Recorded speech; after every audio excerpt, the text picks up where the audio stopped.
तुम्हारी संतानों के रूप में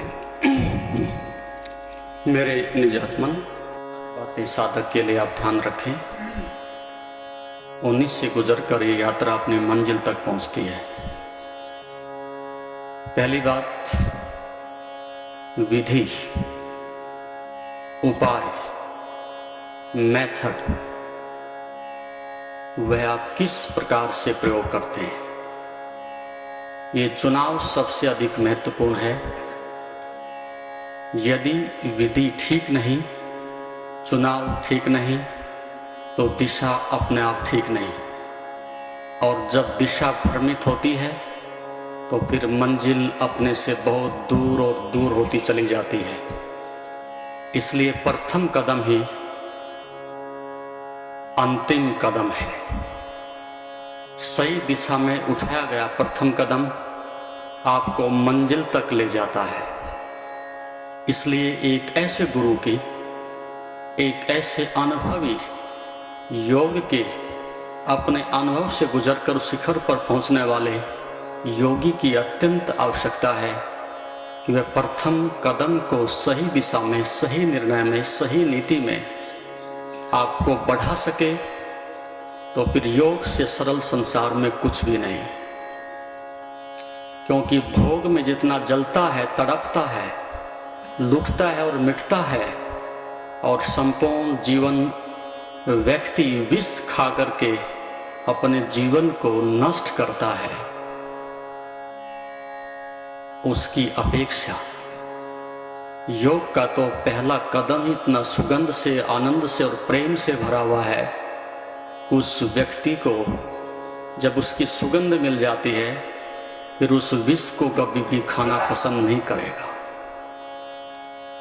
सर्वस्व उससे ले लिया जाए, सब कुछ दांव पर लग जाए, लेकिन एक कदम भी फिर वापस नहीं लौटाया जा सकता। इसलिए योग को हम भगवान पतंजलि के बाद आगे नहीं बढ़ा सके। इस अमृत को हम उस अंतःकरण के, उस हृदय के, उस अंतःकरण के अंदर प्रवेश नहीं करा सके कि वो विधियां हमारे बीच में से विलुप्त हो गई, खो गई।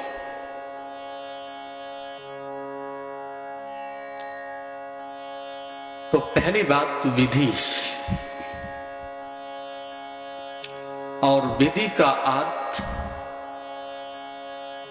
प्रत्येक साधक के साथ यह गुरु ही निश्चित करता है कि किसके लिए क्या विधि अपनाई जा सकती है। लेकिन कुछ बातें ऐसी हैं जो सबके लिए साझी हैं, सबके लिए सामान्य हैं, सबके लिए लागू होती हैं। पहली बात है शरीर के साथ में तादात्म्य। जब शरीर के साथ आबद्ध हो जाते हो, शरीर के साथ आसक्त हो जाते हो, शरीर के साथ आपका मोह स्थापित हो जाता है, उस अवस्था में संसार की कोई भी विधि आपके लिए कार्य नहीं कर सकती। चाहे योग हो कि भक्ति, ज्ञान हो कि कर्म, पहला चरण यहां से आरंभ होता है कि शरीर मनुष्य का आवरण है, मनुष्य की प्रेदी है, लेकिन वह उसका अस्तित्व नहीं है।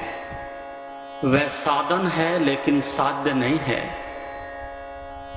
और योग सबसे पहले इस भाव को विकसित करता है कि शरीर के साथ में यदि तादात्म्य को, आइडेंटिटी को हटा लिया जाए तो फिर केंद्र की ओर आपकी यात्रा बढ़ाई जा सकती है। इसलिए समस्त पाप जो भी आप करते हैं उसमें एक बात सामान्य है कि शरीर के, इंद्रियों के, मन के तादात्म्य के बिना आप पाप नहीं कर सकते। दृष्टा जब दृश्य में विलीन हो जाता है, विलुप्त हो जाता है, उस अवस्था में पाप करना अनिवार्य हो जाता है। आप क्या करते हो अब ये महत्वपूर्ण नहीं, आप जो भी करते हो उसके परिणाम नियति के विपरीत होते हैं। उसके परिणाम आपकी आत्मा के विपरीत होते हैं। इसलिए जब तक कोई व्यक्ति इंद्रिय, मन, शरीर के साथ में चिपटा हुआ है, उतने से पहले व्यक्ति योग के मार्ग पर, धर्म के मार्ग पर, जीवन के मार्ग पर एक कदम भी आगे नहीं रख सकता। और शरीर हम गर्भ से ही लेकर के चल रहे हैं। जिस दिन आप एक बिंदु के रूप में, एक छोटे से सूक्ष्मदर्शी के द्वारा देखे जाने वाले बीज के रूप में गर्भ में विकसित होने आरंभ होते हो, उसी समय से एक तादाद में शरीर के साथ विकसित होने लगता है। और जब आप शरीर में, शरीर के भाव में विकसित हो रहे होते हैं, उस अवस्था में जब गर्भ से बाहर आते हैं तो सबसे पहला जो आपका बंधन है, जो सबसे पहला आपका आसक्ति का, शरीर से जुड़ने का जो संबंध है, वो भोजन से आरंभ होता है। इसलिए माँ आपके जीवन के लिए पहला भोजन जुटाती है और वो भोजन फिर माँ के साथ एक प्रेम का संबंध जोड़ता है। जो माँ बेटे को भोजन देने से इनकार कर दे या किन्हीं विषम परिस्थितियों में माँ बेटे को भोजन ना दे सके, अपना फीड, अपना दूध ना दे सके, तो उनके बीच में प्रेम का संबंध जो स्थापित होना चाहिए था, टूट जाता है। इसलिए पहला कदम हमारा भोजन से आरंभ होता है और फिर वो प्रेम की ओर बढ़ता है। और यदि वो प्रेम बिखर जाए और प्रेम सही दिशा में ना पहुंच पाए, तो फिर दूसरा मार्ग भोग बनता है। तो संसार में संपूर्ण मनुष्य के लिए दो ही भोजन हैं, दो ही चुनौतियां हैं, दो ही प्रबल वासनाएं हैं, भोजन और भोग। इन्हीं पर जीवन समाप्त हो जाता है, क्योंकि दोनों एक दूसरे के निकटवर्ती मित्र हैं। भोजन भोग में ले जाता है और भोग भोजन में ले जाता है। यदि दोनों के बीच में प्रज्ञा नहीं है, दोनों के बीच में योग नहीं है, दोनों के बीच में विवेक नहीं है, दोनों के बीच में वो होश नहीं है, तो फिर भोजन और भोग और भोग और भोजन, इस प्रकार से एक गति आपके जीवन की और मृत्यु की अनंत काल तक चलती रही है, चलती रहेगी, उसको हटाया नहीं जा सकता। आप ही स्वयं सोचो गहराई से, तुम्हारे जीवन में दो वस्तुओं के अलावा तीसरी है भी क्या? यदि आप धन भी कमाते हो तो गाड़ी के लिए नहीं, बंगले के लिए नहीं, सम्मान के लिए नहीं, उस धन का उद्देश्य होता है कि इसके द्वारा ठीक ठीक से भोग भोगे जा सकते हैं। उस पैसे से वासना को खरीदा जा सकता है। अंतोगत्वा मनुष्य की समस्त चेष्टाएं, उसका पुरुषार्थ, उसकी क्रियाएं, वो आकर के वासना पर रुक जाती है। धन कमाए तो, पद ग्रहण करें तो, शक्ति संचित करें तो, वो सब कुछ आकर के वासना के पास केंद्रित हो जाता है। और ये अनंत जन्मों से इसी प्रकार से चलता रहा है।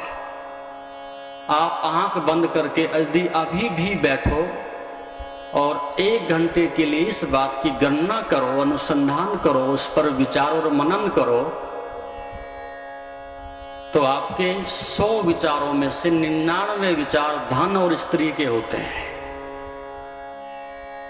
धन और स्त्री, स्त्री की निंदा नहीं कर रहा, धन और वासना, ऐसा कह लीजिएगा।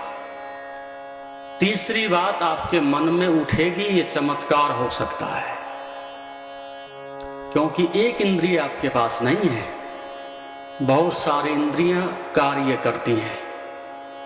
आँख कहती है हमारे लिए सुंदर रूप खोज करके लाओ, कान कहते हैं हमारे अनुरूप संगीत खोज करके लाओ, रसना कहती है हमारे अनुकूल भोजन खोज करके लाओ। सब इंद्रियां आप अपनी मांग करती हैं और वो मनवा लेती हैं, जो चाहती हैं वो करवा लेती हैं। अब तक ऐसा ही होता रहा। आपने कितने बार संकल्प लिए हैं, कितनी बार व्रत लिए हैं, कितनी बार प्रतिज्ञाएं की हैं, वेद शास्त्र और मंदिर को अपने समक्ष रख करके, लेकिन सायंकाल आते आते वो सब बिखर जाती हैं। आप घुटने टेक देते हो, विवश हो जाते हो, प्रायश्चित करते हो, रो लेते हो, लेकिन धीरे धीरे वो पानी जैसे झील में जाकर के ठहरता है। आपकी वृत्तियां, वासनाएं इतनी प्रचंड होती हैं, इतने वेग में होती हैं कि तुम्हें झुकने के लिए मजबूर कर देती हैं। और आप एक हाथ से ईंट भी रखते हो और दूसरे हाथ से फिर उखाड़ के सायंकाल तक अलग भी कर देते हो।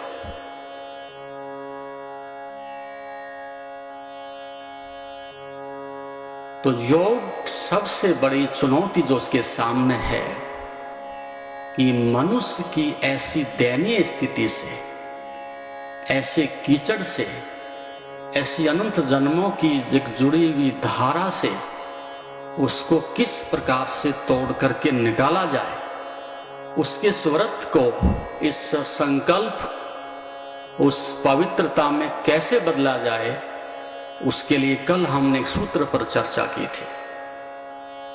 सूत्र था अभ्यास वैराग्याभ्याम तन्निरोधा। अभ्यास की दो दिशाएं हैं।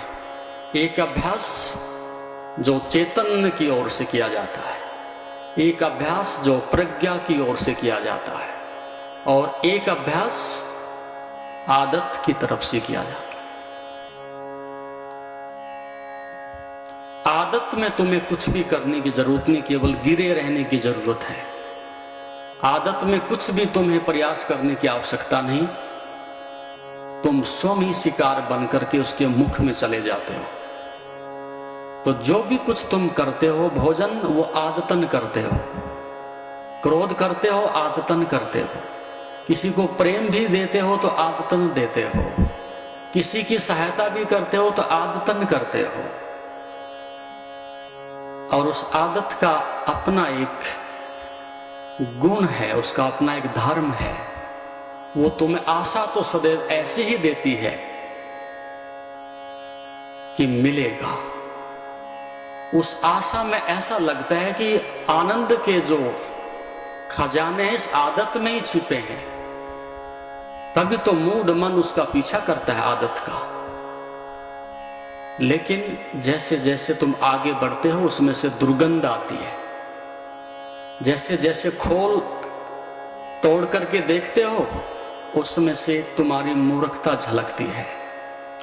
तो आदत के दो गुण हैं, करो तो कुछ नहीं मिलता और ना करो तो मन को बेचैनी होती है। शराब पियो तो सिर में दर्द होता है, ना पियो तो सिर में दर्द होता है। दोनों प्रकार से आदमी आदत के बीच में पिसता है।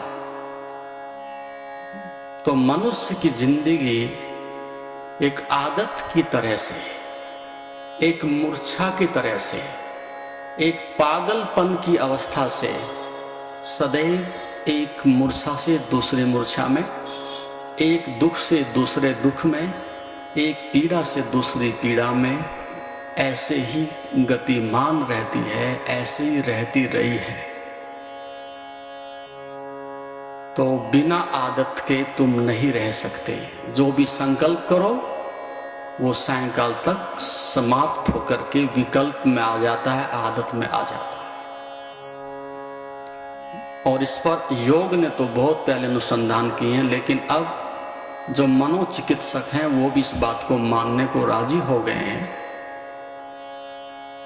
कि मनुष्य का जो चेतन मन है, जो कॉन्शियस माइंड है, वो केवल 1% रह गया है और अनकॉन्शियस माइंड, अचेतन मूर्छित जड़ जो मन है वो 9 गुना बड़ा है। 9 गुना। कितना बड़ा है भैया?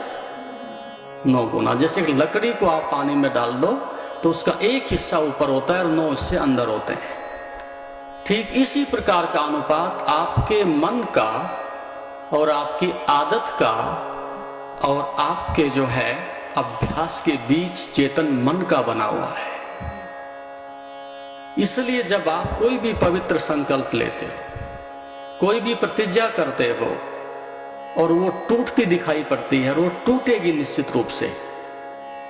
आज तक आप सफल नहीं हुए। कितनी बार आपने कहा सुबह उठेंगे ध्यान करेंगे, 4 दिन होता है बिखर जाता है। कितनी बार सोचा है 4 बजे उठेंगे, व्यायाम करेंगे, भ्रमण करेंगे, 5वें दिन समाप्त हो जाता है। सत्संग करेंगे, श्रेष्ठतम जो भी आप चुन सकते हो, निकृष्ट की तो बात ही नहीं, वो सब बिखर बिखर जाता है। और फिर धीरे धीरे आदमी टूट जाता है, नतमस्तक हो जाता है, समर्पण कर देता है इंद्रियों के सामने, मन के सामने कि अब कुछ नहीं हो सकता। दूसरों से हम हारें ये तो सबको दिखाई पड़ता है, दूसरा हमसे मजबूत हो सकता है, लेकिन अधिकांश 99% मौकों पर मनुष्य स्वयं से हारता है। तो 1% चेतन और 9% अचेतन मन इतना प्रबल है, इतना बड़ा है कि आपकी समस्त धारणाएं, समस्त विचार, समस्त प्रतिज्ञाएं वो विध्वंस कर देता है। तो जो उद्गीत की जो हम बात कर रहे थे, ये जो ओंकार की हम बात कर रहे थे, ये ऋषियों ने जो इसको खोजा है, उस 9% मूर्छा को तोड़ने के लिए खोज की गई। इसके अंदर वो संगीत है, इसके अंदर वो होश है, इसके अंदर वो सकारात्मक है, इसके अंदर वो इस प्रकार की ऊर्जा है कि जो उस मूर्छा को, उस तामस को खा सकता है, समाप्त कर सकता है, उस चक्र को तोड़ सकता है। तो जागृति को पैदा करने का, होश को पैदा करने का ये मंत्र है। इसलिए ऋषियों ने इतना आदर दिया है इसको। ऋषियों ने सदैव इसको अपने केंद्र में रखा है। इसलिए सृष्टि के आदि से लेकर के अंत तक चारों ओर गतिमान रहता है। इसलिए इसका इतना महत्व है। विधियां बहुत सारी हो सकती हैं, लेकिन इससे अधिक श्रेष्ठ और सुगम विधि मनुष्य के पास नहीं है आज तक। लेकिन मंत्र भी मौत बन जाती है मूर्छा की अवस्था में, तामस की अवस्था में, ठीक विधि से प्रयोग ना करने की अवस्था में। तो मंत्र का अर्थ था एक नाव की भांति उसका हम प्रयोग करें और हमें चेतना के द्वार तक ला करके मंत्र खड़ा कर दे। और फिर अंतिम क्षणों में इतनी कृपा भी हमारे ऊपर करता है कि धक्का दे करके और मंत्र कहता है हमारा कार्य पूरा हुआ, आप इधर और हम इधर।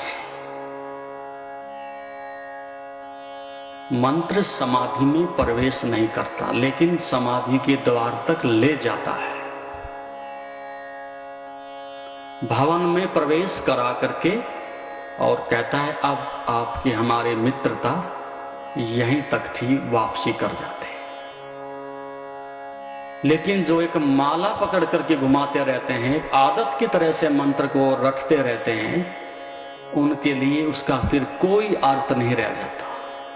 उनके लिए फिर रूपांतरण करने के लिए, आपके जीवन को परिवर्तित करने के लिए जो चाबी थी, जो कला थी, वो समाप्त हो जाती है।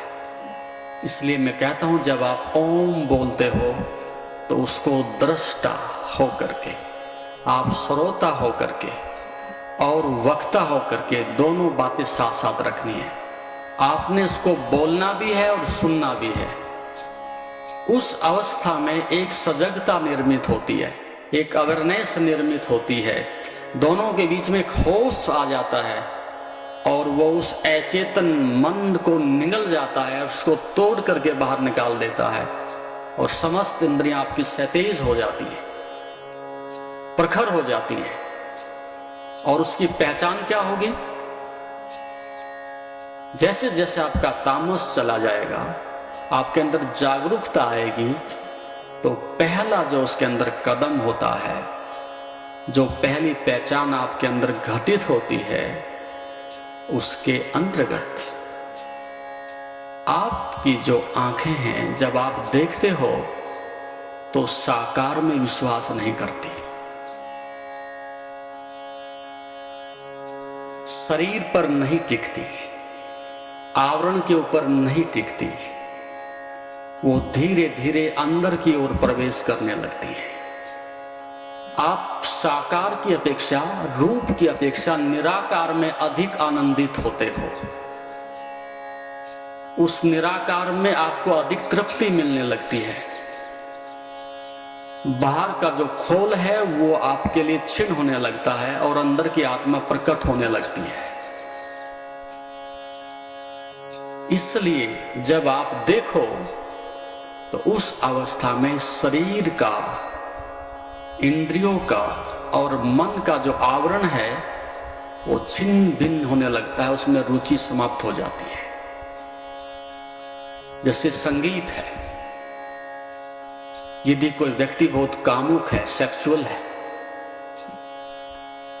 तो वो पाश्चात्य सभ्यता में विकसित हुआ जो पॉप है, जो ढम ढम करता है और जो वही आजकल बजता रहता है। यदि आप दो व्यक्तियों को बराबर में बैठा दो, एक जो उद्गीत से संबंधित है, साधना से संबंधित है, और एक जो संसार से जुड़ा हुआ है, उनसे आप कुछ मत पूछो, लेकिन आप बता सकते हो यदि वो उस पाश्चात्य जगत से जुड़े हुए पॉप में, उस म्यूजिक में रुचि लेता है, तो वह व्यक्ति टोटली धन और स्त्री का गुलाम है। उसकी इंद्रियां टोटली बहिर्मुख हैं। और यदि उस शास्त्रीय संगीत को सुन करके उसकी आंखें बंद होने लगें, हृदय फड़कने लगें, भावनाएं सात्विक होने लगें, तो सोचो कि इसके अंदर सकारात्मक शक्ति प्रकट हो रही है और ये चेतना की ओर, उस निराकार की ओर, उस महाशक्ति की ओर बढ़ने लगा है। तो आप किसी से ना भी पूछो, उसका देखना, सुनना, उसकी पोशाक और उसका भोजन और कहाँ बैठता है, उसकी संगति, ये बता सकती है कि आदमी कौन सी दुनिया में जा रहा है। तो जब आपकी साधना जगे, जब आपकी जागरूकता जगे, तो उस अवस्था में सब कुछ आपको चारों ओर से सकारात्मक घेरने लगता है और अनावश्यक जो इच्छाएं हैं वो टूटने लगती हैं, गिरने लगती हैं। केवल एक आवश्यकता का जीवन जीने के लिए और सरलता से जीने के लिए आपके मन में सात्विक भाव पैदा होने लगता है। तो उद्गीत वो कार्य करता है। तो पहली बात थी विधि। विधि का अर्थ है मैं छाया से अलग हो रहा हूं। विधि का अर्थ था कि मैं विषय से अपने को अलग कर रहा हूं। विधि का अर्थ है कि मैं दृश्य से अपने को अलग हटा रहा हूं। उसमें इस प्रकार का एक मैं का भाव विकसित होता है। जहां जहां दृश्य दिखाई पड़ता है वहां वहां से वह अपने को अलग करने लगता है। तो ये विधि पहले योग के द्वारा प्रथम चरण में, प्रथम कदम में आपको अपनानी होगी। आंख बंद करके इस बात को अच्छी प्रकार से अनुभव करना होगा कि शरीर और मन के तल पर जो भी उठ रहा है उसको अच्छी प्रकार से देखना होगा, अनुभव करना होगा और उससे अपने को बाहर निकालना होगा। ये विधि का प्रथम चरण है कि छाया से अलग हूं, शरीर से, इंद्रियों से, उसके विकारों से अलग हूं। इस प्रकार की अनुभूति बैठ करके करनी पड़ेगी और अहरनिश इस बात को आपने अपने मन में एक साधना की तरह से उठानी होगी। और दूसरा चरण यदि ये हो जाता है तो उसको हम कहते हैं समग्रता। यदि इस कार्य में आप सफल हो जाएं, परिधि को तोड़ने में सफल हो जाएं, इंद्रियों के जाल से दृश्य निकलने में सफल हो जाएं, उसकी नश्वरता को, क्षण भंगुरता को अनुभव करने में सफल हो जाएं, तो फिर आपकी शक्ति कई गुना बढ़ जाएगी और फिर आप जिस कार्य को भी हाथ में लेंगे उसमें पूरी समग्रता आ जानी चाहिए और आने लगती है। जिस दिन आप किसी कार्य में 100% समग्र होकर के डूबने लगो, उसके साथ एक रस होने लगो दृष्टा सहित, उस दिन आपका अहंकार गिरने के लिए, भागने के लिए वहां से राजी हो जाता है। उसके पहले नहीं। जब तक तुम्हें स्वयं में रस नहीं आता, अहंकार उतने से पहले जा नहीं सकता। क्योंकि अहंकार दूसरे से जोड़ता है और सत्य आपको स्वयं से जोड़ता है।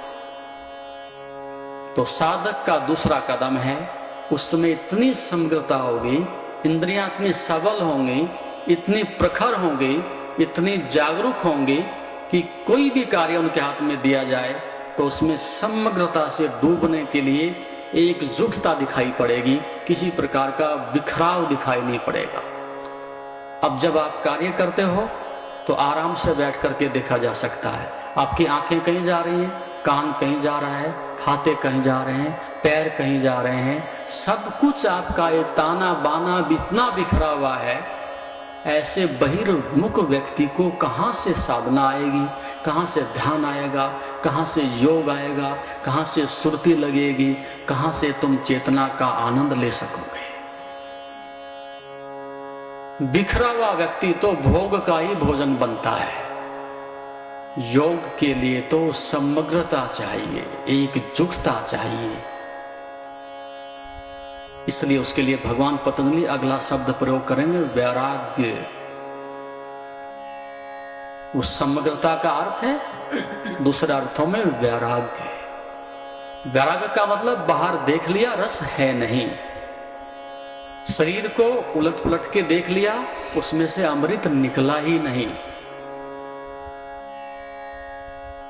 और जब इस प्रकार से आप देखने में सफल हो जाएं, जैसा कि आप जानते हैं, शरीर को स्वस्थ और मन को शांत बनाने के लिए योग ही एकमात्र साधन है। जीवन को योगमय बनाने के लिए व योग दर्शन के मर्म को आत्मसात करने हेतु गुरुदेव के आशीर्वचनों को श्रवण करें।